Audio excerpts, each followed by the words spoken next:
Hey guys, in this quick video, I'm going to show you how to navigate with your Garmin Fenix 7 and Garmin Epix Gen 2. It's basically the same watch. I'll show you how to do it on the Gen 2, but the interface and the navigation workflow is the same. We're going to do some of the basic things. There's a million things you could do. I don't want to make a 5-hour video, but there's a million things you can do. We're going to create a course. We're going to work with Waypoints. I'll show you what it's like to actually create the course, take it out in the trail, and use it. I'll walk you through some of the settings that I like to tweak for hiking and for the outdoors. And hopefully by the end of this, you'll be able to create your own hike or outdoor adventure, load it onto your watch, go out and hike. Now, if you're liking this video, as always, if you could do me a big favor and click a little thumbs up, that helps me out a ton, so thank you for that. And thank you for everyone who supported the channel over the years, and thank you for just watching the video. I appreciate it. And if you have any questions as we go along, just leave me a comment on the YouTube page, and I will do my best to answer it. And if there's anything else you want me to see me cover in terms of the watch and navigation, just let me know, and I'll do my best there as well. All right, let's get on the computer, plan a hike, and then go and hit the trail with it. All right, so before we dive into making some navigation plans, there's two Garmin entities that you need to be aware of. The first is Garmin Connect. And Garmin Connect is basically the service that you will sync your watch with, and it is where the bulk of the data resides and where you can get at it and make dashboards and do planning and a lot of other features. Things like your sleep, your heart rate, steps, all of the general health stuff lives in the Garmin Connect world. Now there's another world here in the Garmin sphere called Garmin Explore, and this is more navigation focused, and this was where you would sync like is where you sync an inReach or a Garmin handheld. It also works for the Fenix and the Epix as well. And if you want to use waypoints, you have to do it here in Explore. Also, topographic maps, you access them in Explore, but everything else you access in Connect.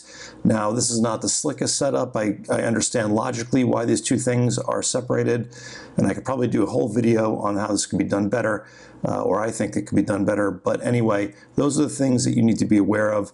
We're going to mainly be living in Garmin Connect, but I am going to show you Garmin Explore as well.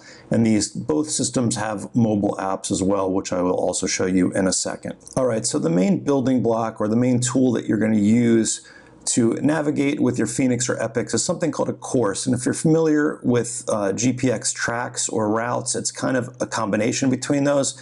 Let me just show you how to do it so that it'll make a little more sense. If you go to Garmin Connect on the web interface and you go to training and you go to courses and you click, you'll be brought to this screen right here where you can draw a new course.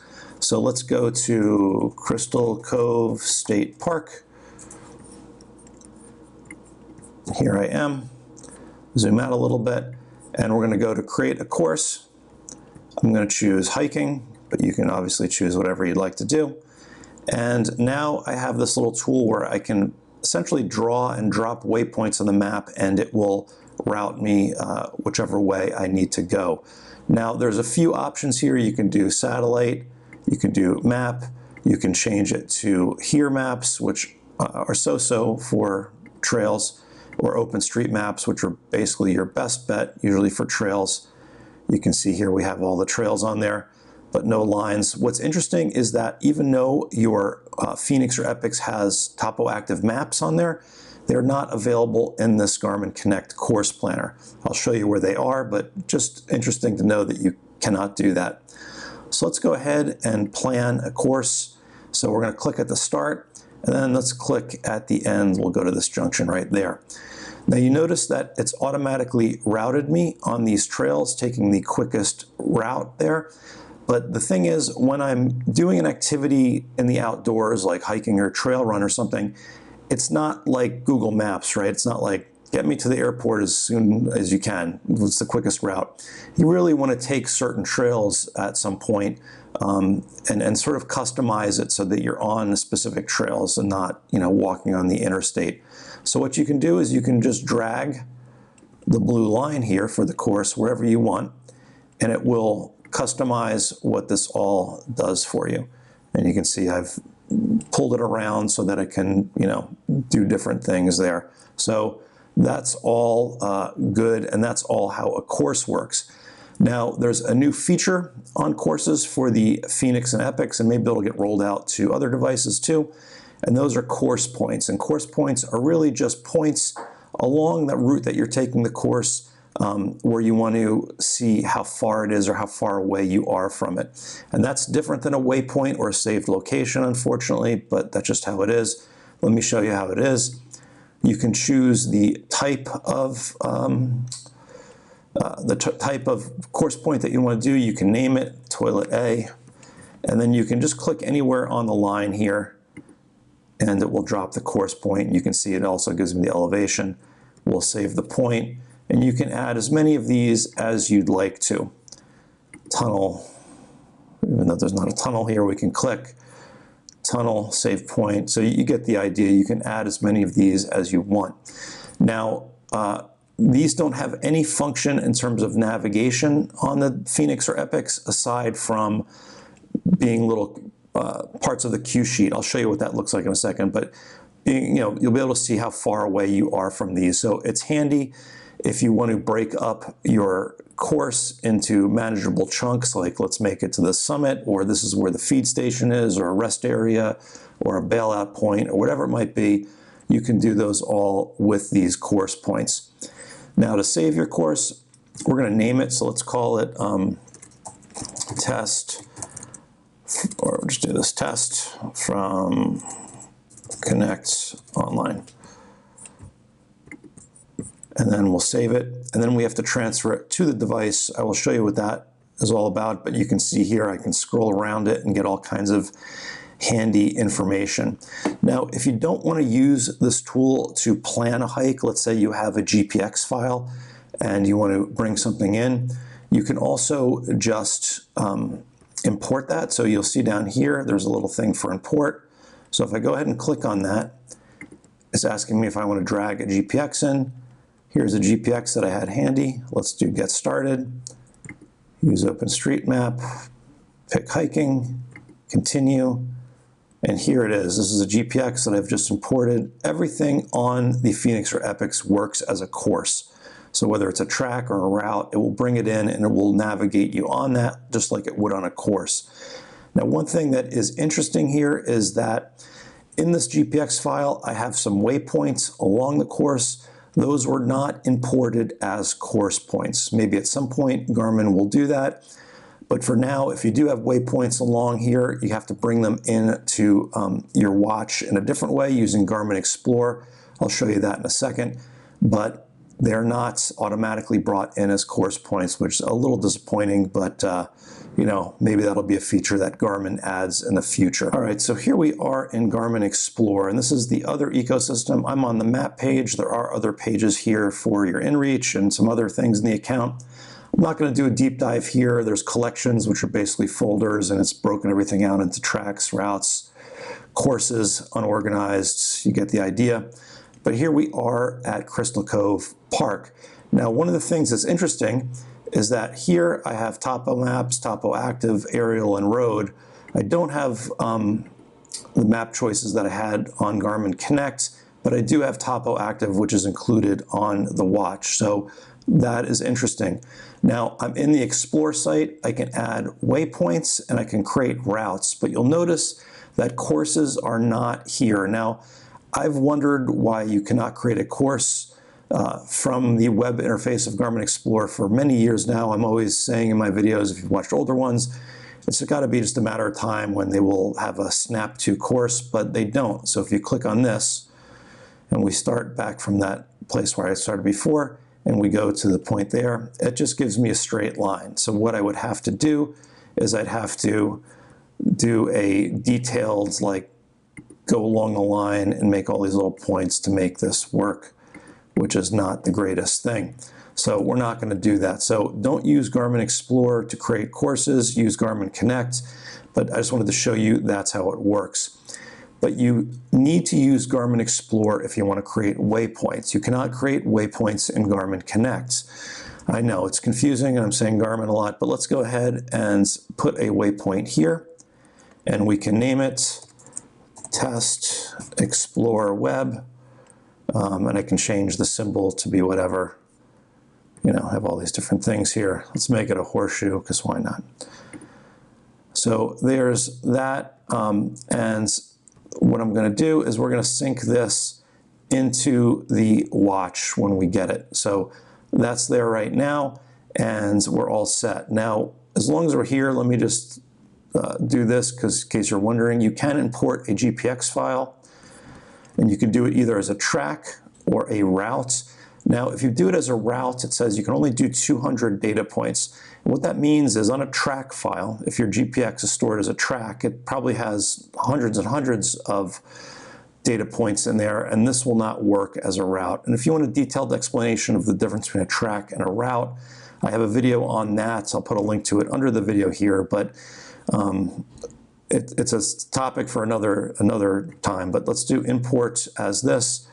Let's put it into an existing collection called transfer that I have set up. Next, and then I'll pull it in. This is the exact same one I just showed you. Error uploading file, that's great. Okay, let's try something else. Error uploading file. So I'm not sure what's going on, but obviously this is not a reliable way to do GPX files. So we're just going to use this for waypoints. So let's go ahead and take a look at some other options. All right, so here I am on the Garmin Connect mobile app, and I'm on iOS. And if we want to go to courses, we just go to training and then courses. And there you can see I've synced my test on there. So if I want to send that to my watch, all I have to do is do this, click up here, send to device, and once I sync it, it will go there. But let's go ahead and create another course. So I'm just going to hit this plus. It doesn't allow me to do hiking here because why would it do that? So we're going to call it other. And I can do a couple things. I can do automatic, in which case I will say, give me a 3-mile hike in whatever, a random direction. Next, and then I just have to click on a starting point. So if I click there, it will calculate it and it will automatically create one for me. And I can redo it if I want to. I can undo it. I can add course points to this, which is all helpful. I can drag this around, and here's a course point. So very cool. I can also do a course where I have a little bit more control, like the web experience, but it doesn't give you as much control. I'll show you how to do that. So let's go ahead and do custom. And then let me go ahead and hit here to start it. And then I can do something similar where I click on another point out here, and it will do it for me just like we did before. So another option if you want.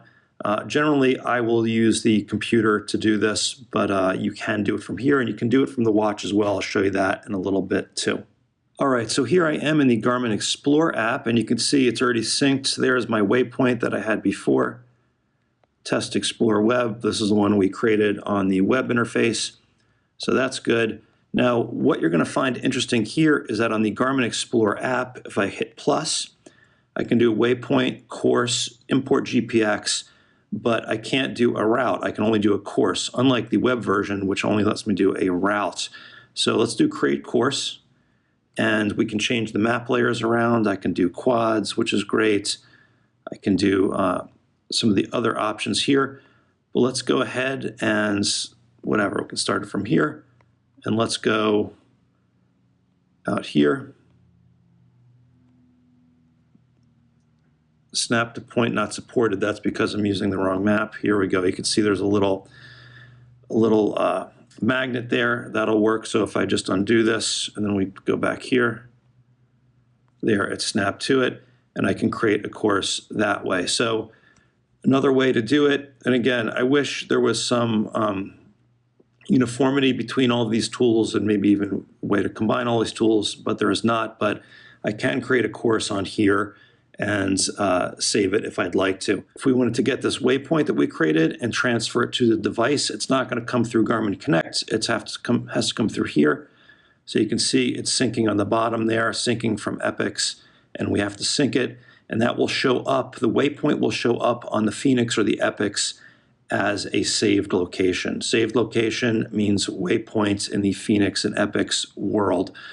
So that's how we can do all the planning. Let's go ahead and get out on the trails and follow that course and see what the experience is like. All right, so before we start hiking, let's go ahead and tweak some of the settings for our first time. So let's go into hike, And here we are. Look how quickly it locked on to the GPS. I have multi-band and multi-GNSS enabled. Well, let's hold down this key right here, and we can get to our settings here. Let's go to hike settings. And first off, I can change the data screen. So this is pretty much the way you do any Garmin. I can change whatever they are. I can do the layouts, whatever that might be. You can customize that however you need to. Let's go back to settings. Let's go to alerts. Now I've synced this with Garmin Connect and Garmin Explore. So my waypoint and my course should be in here, but let's go to alert. And let's go to add new, and I can do an alert based on different pieces of data that are in here. So I can get an alert maybe if I'm at a certain elevation and I want to check whether I'm getting altitude sickness or whatever it might be. But let's go to proximity and create new.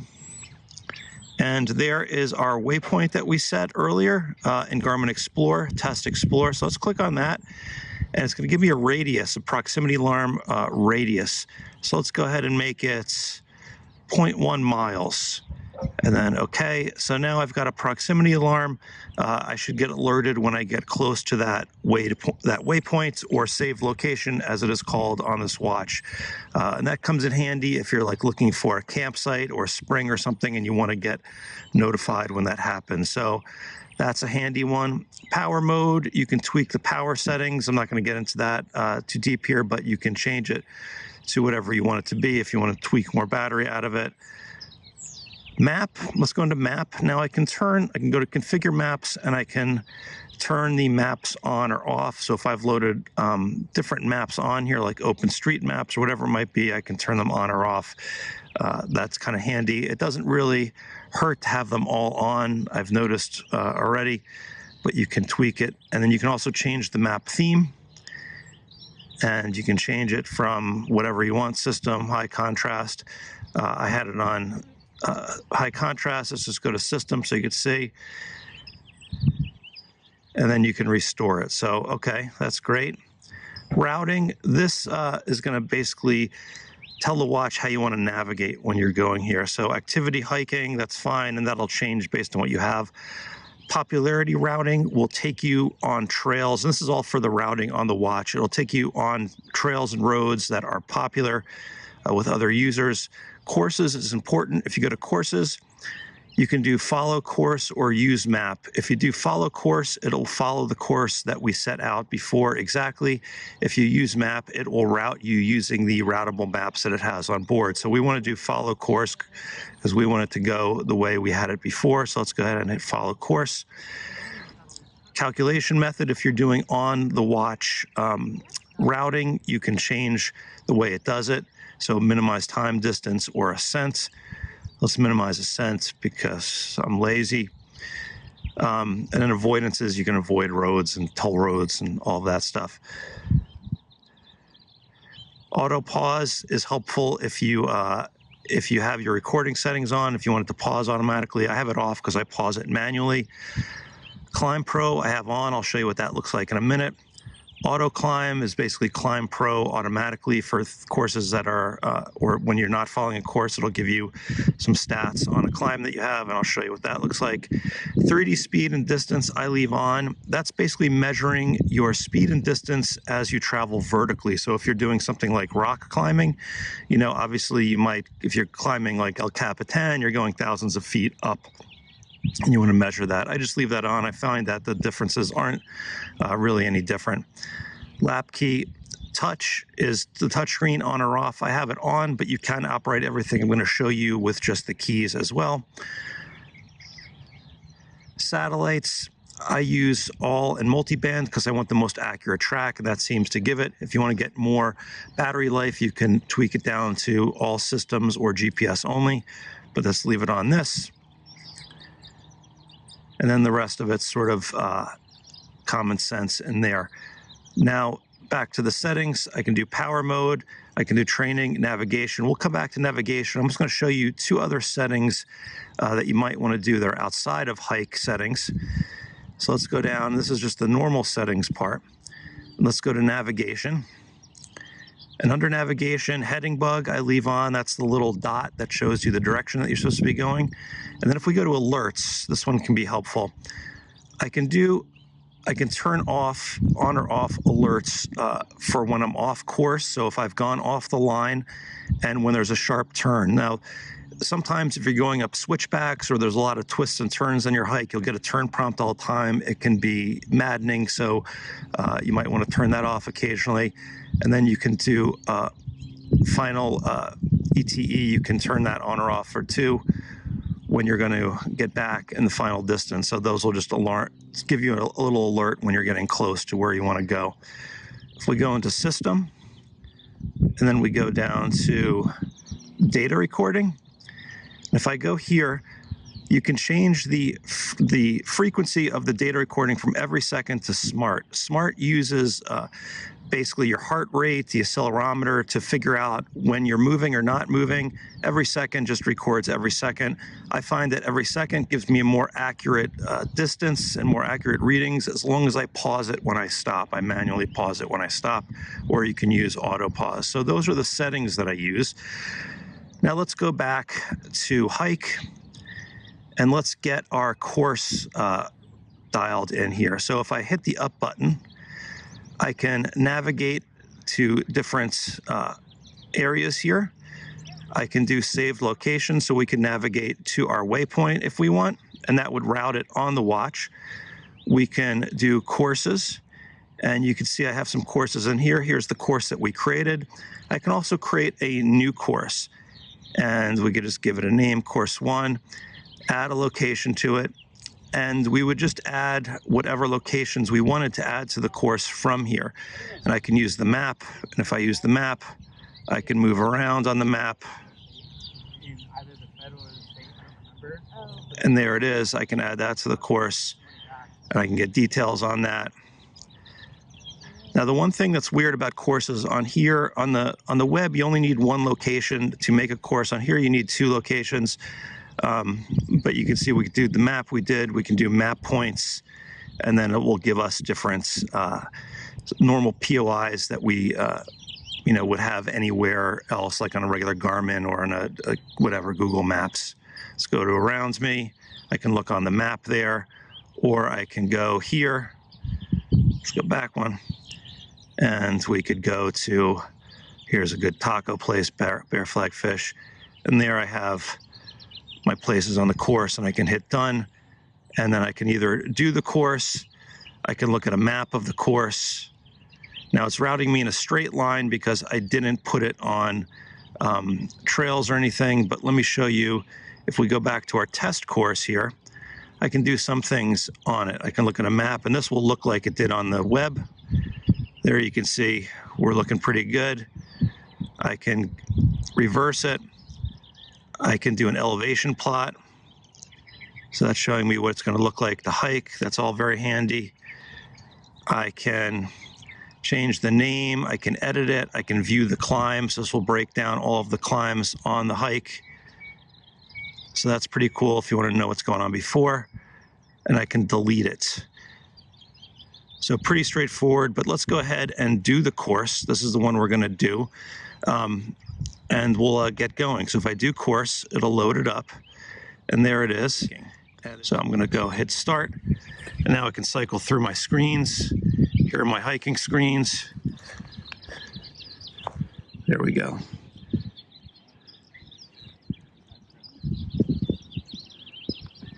So there it all is. Let's start hiking, and I'll show you these screens in detail. All right, so here is the data screen. If I go through, here is the map screen, and you can see I've got 0.12 miles to my next point here. This next screen is the overall progress of my trip.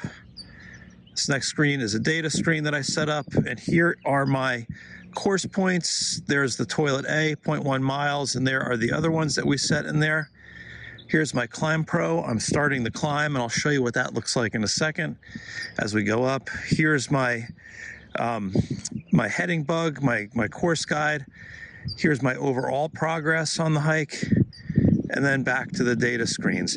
Now, one of the things I like to do at the trailhead is set a waypoint, and a waypoint is a saved location on here. So we're going to hold this button down right here, and you can see I have some options there, but I'm going to go to save location, and then we'll go ahead and save it. Now it's saved, and I can also edit it. I can change the name, I can change the icon, whatever position, but let's not do that. Let's just back out of it. And now it is saved. So when we sync this back to Garmin Explore, that waypoint will be in there. And I can also navigate to it if I wanted to. So if I do, if I stop the course, I could go through and then navigate it. It will be listed in my saved locations for navigation. But anyway, let's go ahead and hike. There you can see I got 0.11 miles. So let's go ahead and hike and get up to the next spot and see what happens when we get there. All right, you can see that we're getting closer, 200 some feet. Let's go onto this screen. One tip, if you can use the map screen, don't leave it on because it burns the most battery, because you have all those pixels on the screen and it has to redraw constantly. A screen like this saves a little bit more battery for you. You can get more normal life out of it. But let's see what happens here as we go. And also, just so you know, it's not showing heart rate because I don't have it on my wrist right now. There we go. You can see I got the waypoint for toilet A in 50 feet or so. And it's already incremented me to the next point, which is right here, gear and 0.3 miles. So that's how the course points work. Very helpful if you're going along. As long as we're on ClimbPro, you can kind of see how it's turned in. The blue is turning to green as we go up the climb. So that's a helpful thing as well. Now, if I want to go around on the map, maybe make some choices, I have touch on, which is the easiest way. I can hit touch, and now I can scroll around the screen. I can zoom in and out with these keys over here, and I can see the trail, and I can do different things over here. I can click on this point, and it'll let me go to that point. I can save that location. I can look at it, whatever I want to do. And then to back out of this, all I have to do is hit this back button, and now it's back on its regular setting here, and I'm ready to hike. So let's keep hiking and see what else happens. We should get some turn alerts as we go, and we should get a proximity alarm for that waypoint that we set. So let's go ahead and keep hiking. All right, so if you look ahead there, you can see there's a bit of a 90-degree turn up in the trail. You can see that it's saying in whatever 139 yards or feet, I have a turn up there, and you can see the elbow in it, and it should give me an alert. So let's go to the other screen and see if it gives me the alert at that sharp turn, or what it's considering a sharp turn. So let's see. All right, so there's my turn alert, 60 feet. I've got this turn over there, and that's what I have to do. Now, if you don't want that alert, you can disable it. I showed you how to do that in the settings. Those are the turn alerts.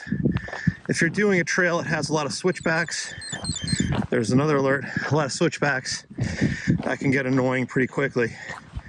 But if you're going fast and there's a lot of twists and turns, like if I was on a mountain bike coming down this, getting that type of alert would be helpful.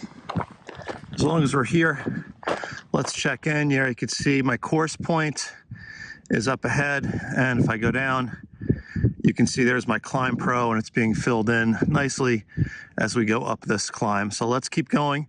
We should hit the waypoint proximity alert soon, so let's see what happens with that. As that guy flies over my head. All right, let's keep hiking. As long as we're hiking here, let me just show you how beautiful this is. This is Crystal Cove State Park in Southern California, Newport Beach, Laguna area. So this is what I'm looking at while you're looking at the watch. All right, let's get back to the watch.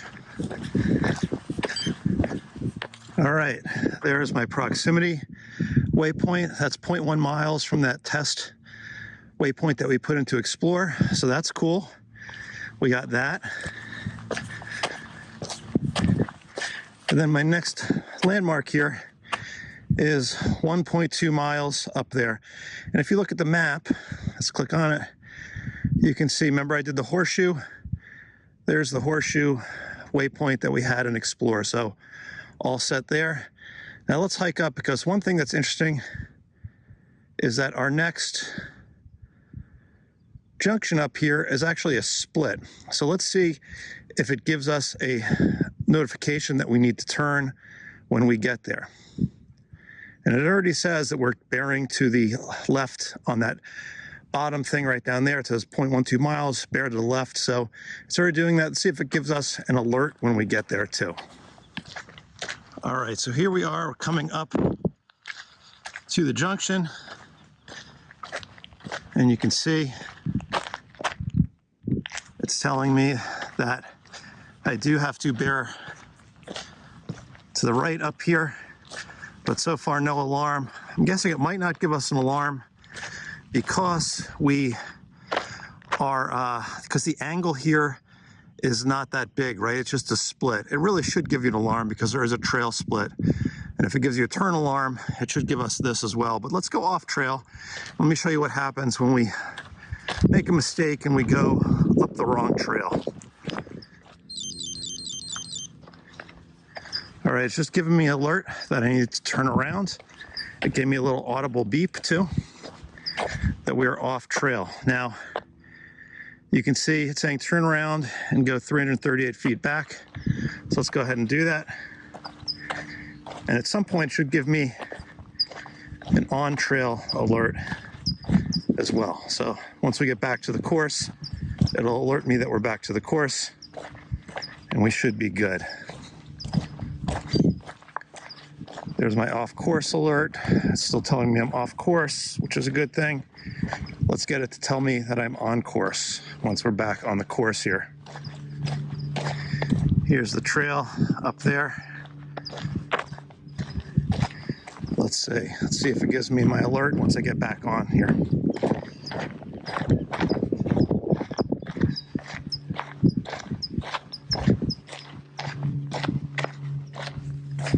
All right, I'm on the trail. That's interesting. It didn't give me an on-course alert. Normally it would, and it will at some point. I'm just wondering why it's not doing it now. If I scroll up, though, you'll be able to see here's our position on the hike, the green part. Here you can see it says off course 0, so that we know we are here. Here you can see we're starting the descent, so it's a ClimbPro kind of in reverse going downhill. And you can see we have the distances to our next points here. It looks like it's not registering that point right there. So this is a good example how, you know, it's not always perfect the way this works, but you did see we did get some alerts as we went. And between all of the information on here, you can definitely tell that we are indeed on the trail. You can also see here my orange track, that's the track that I did, and the purple one is the track that I'm doing. So that's helpful to know. Now, let's just end it here. We know that we're on track. Let me show you what you can do to go back, because a common feature request or tutorial request is, how do I go back on the track that I had? So for this one, let's just go back into hike settings. Let's go up a screen, make it easy here.